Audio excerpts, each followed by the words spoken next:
Adult Solutions. Add-on Desire. Hello viewers, welcome to Adult Solutions Daily Current Affairs session. I am Lokesh Pengonda.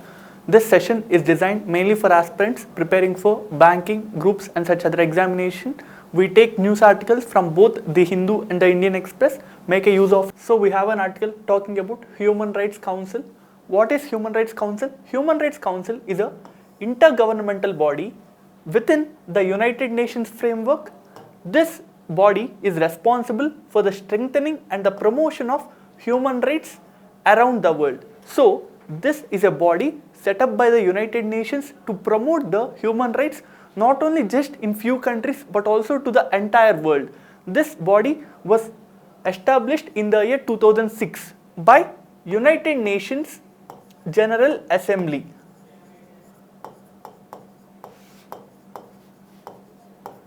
And the office of High Commissioner for the Human Rights Council serves as a secretariat. That is the OHCHR, which is the office of the High Commissioner for Human Rights, serves as the secretariat of Human Rights Council, and it is headquartered at the Geneva, which is located in the country of Switzerland. And in this image you can see Miss Michelle Bachelet, who is currently serving as the Human Rights Commissioner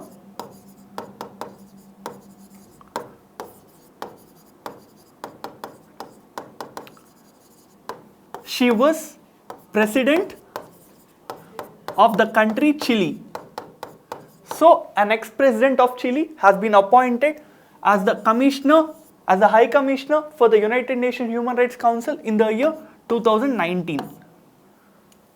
Next we have an article which is talking about Rabba folk dance of Hamza. So what is Rabba? It is a community name which is living in Assam. So what are the other important tribal communities living in the state of Assam? They are Rabba, Bodo, Kachari, Karbi, Missing, Sonawal Kachari, Mishimi and Tiva. And one of the tribal communities named Rabba has their own tribal dance, tribal folk dance. It is called as Hamza. As we are talking about the state of Assam, we should know where the state of Assam is. In the northeastern part of the country, we see state of Assam, and it is sharing its borders with country Bhutan and also a country called as Bangladesh. So Assam shares its borders with two countries, and it also shares its border with other states which are Arunachal Pradesh, West Bengal, Nagaland, Manipur, Mizoram and the state of Tripura. So with all these states, the state of Assam is sharing its borders. So what is the capital of Assam? It is Dispur, and Dispur is a part of Guwahati. So it is generally seen as the Guwahati which is capital. So Dispur and Guwahati are generally used to tell the capital of the state of Assam. And what are the other tribal dances which are performed in the state of Assam? They are Bihu and Bagur Hamba. So these are two other classical tribal dances which are performed in the state of Assam by the tribal communities living there. Now we will see an article which is talking about India and China taking steps and planning steps for total disengagement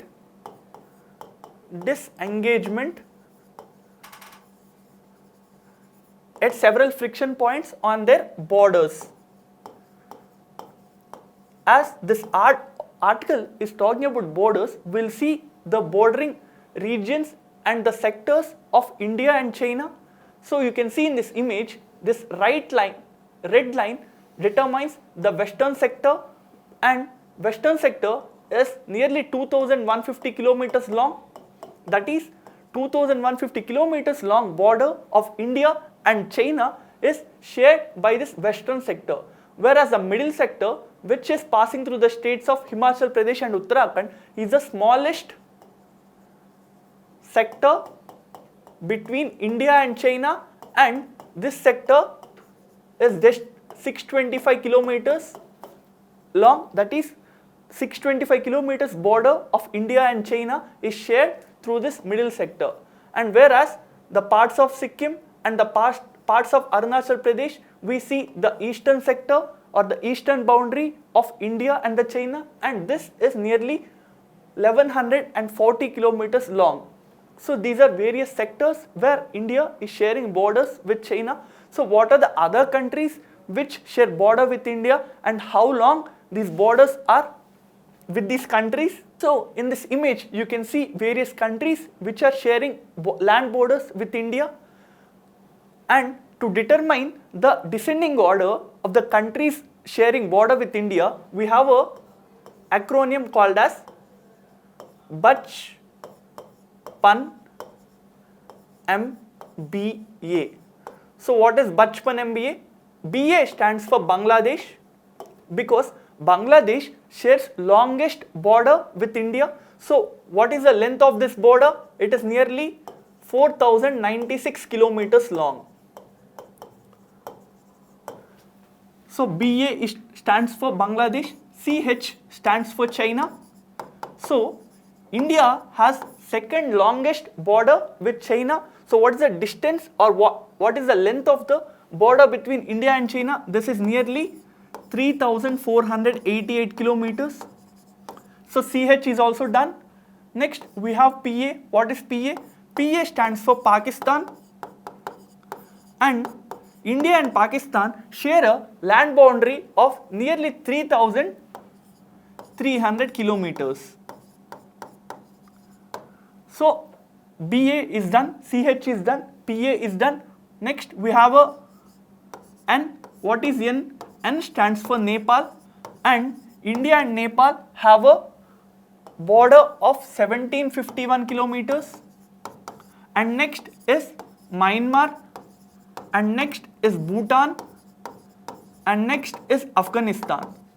So this is MBA. So if you remember the acronym of Bachpan MBA, you will be able to understand with which country India shares border in the descending order.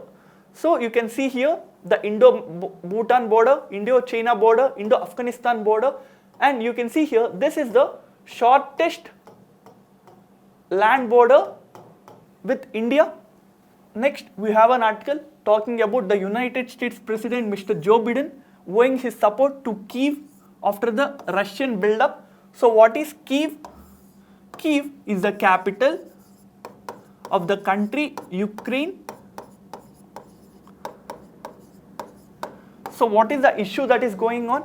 Earlier in the year 2014, Russian forces has supported the rebel forces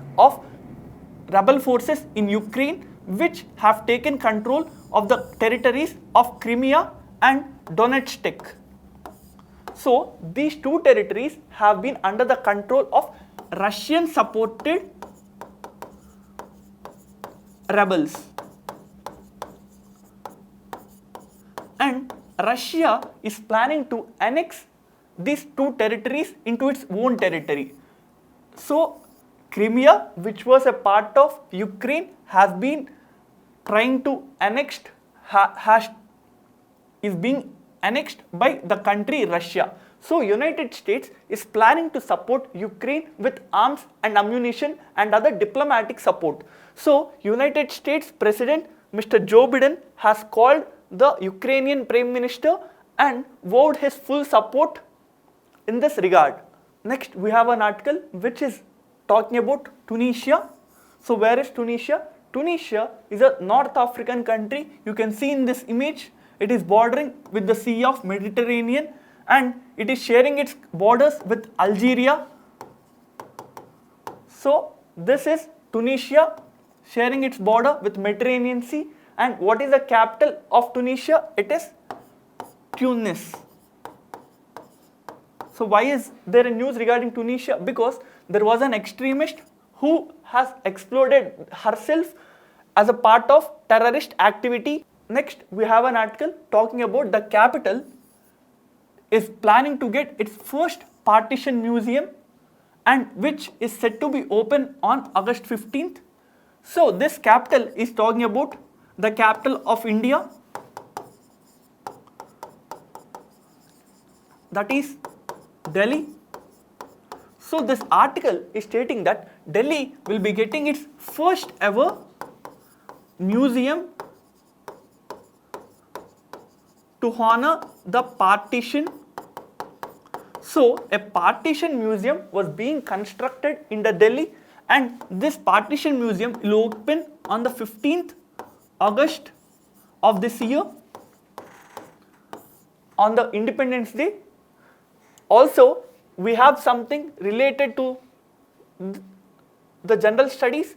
It is saying that this partition museum will be coming at Dara Shikoh Library Museum. So who is Mr. Dara Shikoh? He was the eldest son of Shah Jahan, but he was killed by his own brother, whose name was Aurangzeb.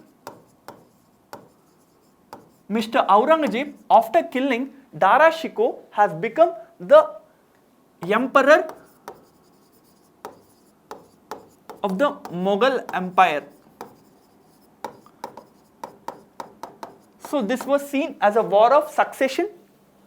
Next, we have an article talking about right to education. So what is the Right to Education Act? When was it passed? It was passed in the year 2009. Before talking about provisions of the right to education, we need to understand the background which led to the clearing of this bill. In the year 1993, the Supreme Court, in a landmark judgment of the Unnikrishnan JP versus State of Andhra Pradesh and others, has said that right to education is a fundamental right. That is, though it was not expressly mentioned that the right to education is a fundamental right, Supreme Court has increased the fundamental right under the Article 21, which is right to life. So Supreme Court has stated that right to education comes under right to life. So right to education will also become a fundamental right. This happened in the year 1993, and in the year 2002, the Parliament has passed 86th Constitutional Amendment Act. Through this act, the Parliament has added a provision called as Article number 21A, and it expressly said right to education will be a fundamental right. So Article 21A deals with right to education. As the Supreme Court earlier has stated right to education comes under right to life, the Parliament has clearly mentioned that this right comes under Article 21, which is right to life. And later on, in the year 2009, the Parliament has passed Right to Education Act. This is mainly to provide primary education to all children aged 6 to 14 years. So, to provide primary education to all the children in the country aged between 6 to 14 years, the Parliament has enacted something called as Right to Education Act. So what are the important provisions of this act? First, this right mandates that 25% reservation for disadvantaged sections of the society, where it mandated that 25% seats in any educational institution, in any school, in fact, should be reserved for the disadvantaged sections. So what are the disadvantaged sections? It will be SCs, STs, OBCs and disabled people. So the act has expressly provided that 25% reservation, 25% seats should be reserved for people from all these categories in every school. And it also provided for non-admitted children being admitted on age appropriate classes. That is, let's say there is a person who is 10 years old. He might not went to school in the last 1-2 years due to his family problems. Due to his family problems, he might not have went to the school. But if he wants to go to the school now, generally he would be admitted to lower grade because he did not study those 2 years. But this act provided that children who are not admitted to the schools may be provided into the classes of age related. So even if he has not went to school for the last 2 years, if all the 10-year-old category students are placed into class 5, then he would automatically send to the class 5, and the teachers have to take extra care so that this individual who did not study for 2 years will be able to reach the class 5th level. So this is another important provision. Next, it also lays down the norms and standards related to pupil-teacher ratio, buildings, infrastructure, school working days, teacher working hours. So why are all these important? Because without these, there would not be quality in the teaching. So to improve the quality of the teaching in the primary education level, the government through this act has mandated specific rules for the pupil-teacher ratio, that is students to teacher ratio. We'll give an example. The act might mandate that for every 30 students, there should be one teacher. So by providing this teacher-pupil ratio, the government aims to improve the quality of education at the primary level.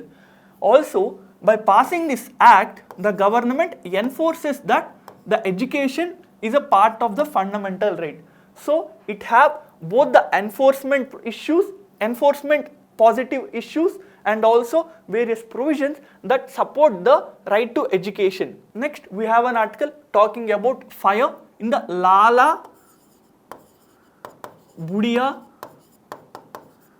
Great Indian Bustard Sanctuary.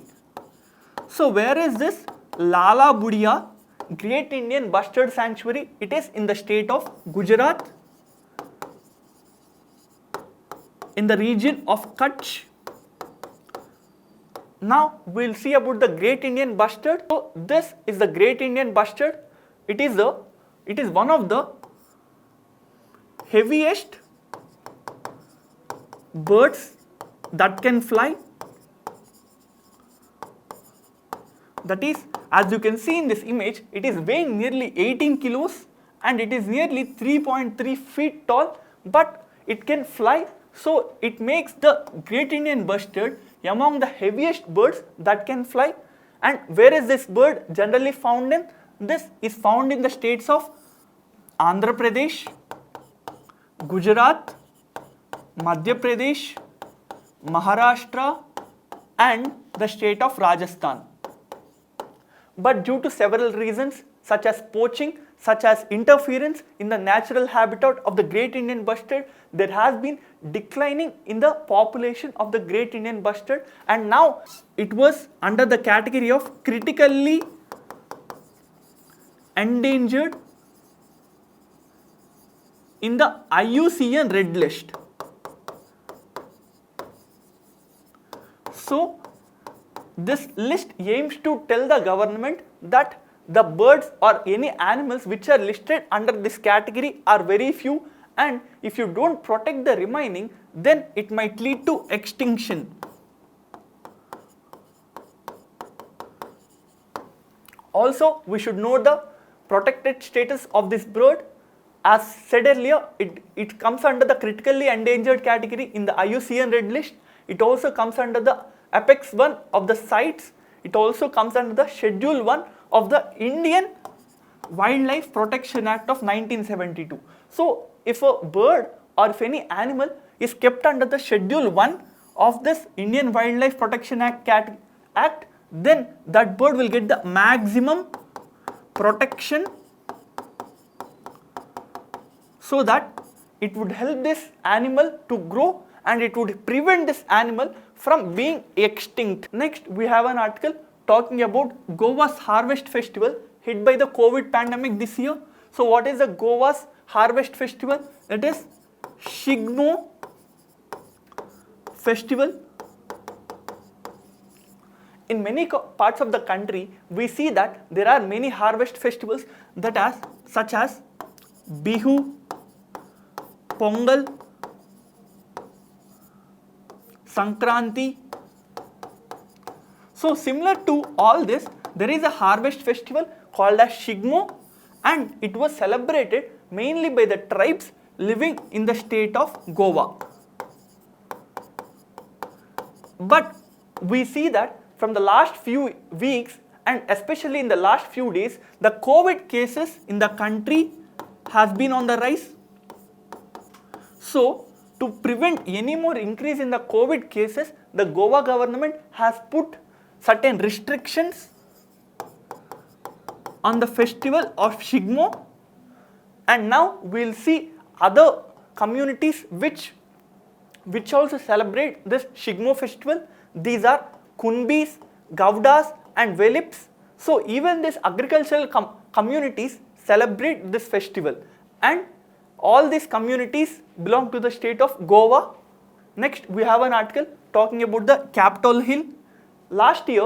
This year, in the beginning of this year, we have seen that there was huge violence on the Capitol Hill. So what is Capitol Hill? Capitol Hill is a seat of the US government. Also, it houses the Senate, it houses the Houses of Representatives and the Supreme Court. So, as in India we have Parliament, in India we have something called a Secretariat at a central level, and also the Supreme Court.